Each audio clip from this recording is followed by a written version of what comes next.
We were in 2024 where we failed to change. In 2050, the world changed us. Hiniv, my name is Paul Onyaewun. I'm a volunteer with Uganda Red Cross Society, Kampala East Branch.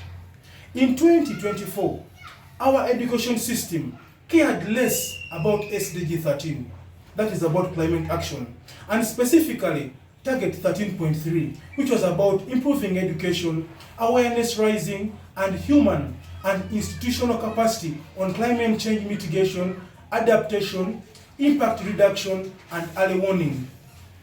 We were half-baked because climate change education was not given a priority.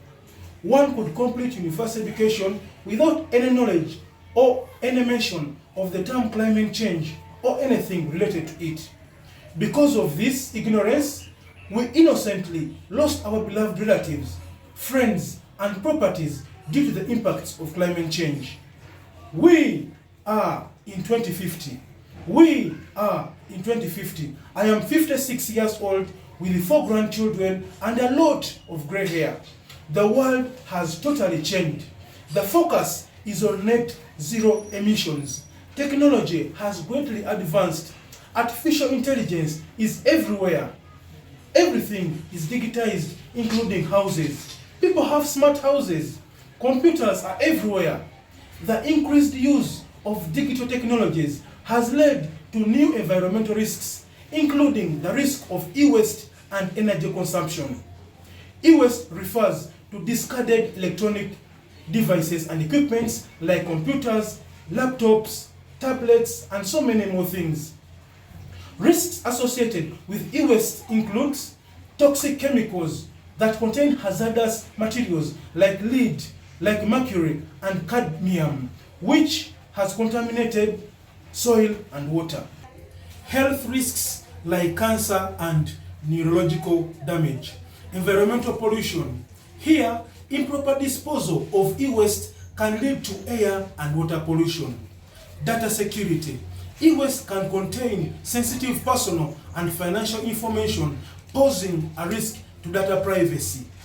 In 2050, attending climate change school for 12 months is compulsory for all Ugandans turned 18 years of age, just like the mandatory military services in 66 countries of this world. In 2050, the government has constructed similar climate change schools in all the parishes of Uganda.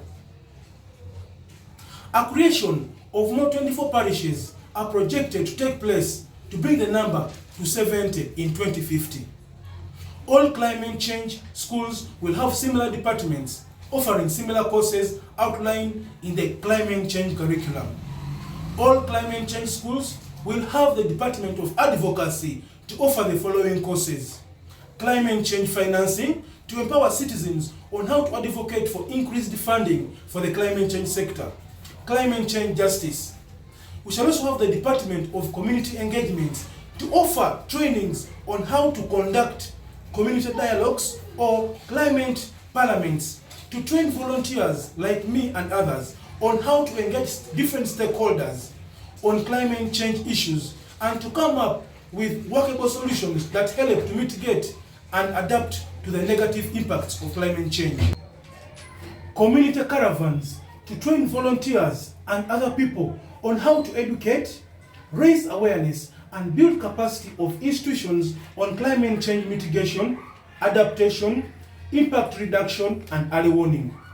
Department of Green Skills to offer trainings on urban farming or backyard gardening to equip Ugandans with knowledge and skills on how to grow grains and vegetables using locally available waste materials on small spaces.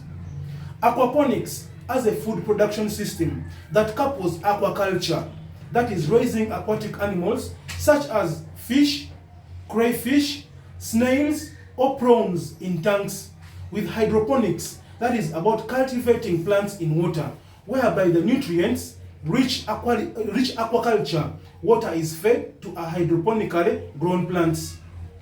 Renewable energy, such as solar systems, wind energy, charcoal briquettes, and biogas.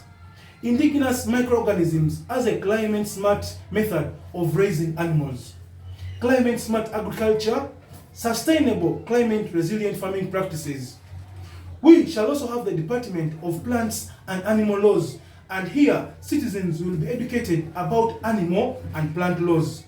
The Department of Waste Management to offer courses or trainings that equip citizens with the skills to refuse, to reduce, reuse, repurpose, and recycle wastes. For example, recycling of used car tires to make tables, to make chairs, play materials for children, art and craft materials. And then also the Department of Mental Health. It is projected that 14 million Ugandans are becoming mad. But with the Department of Mental Health, this will help us to be able to handle mental issues or mental cases in Uganda. Thank you very much. For God and my country.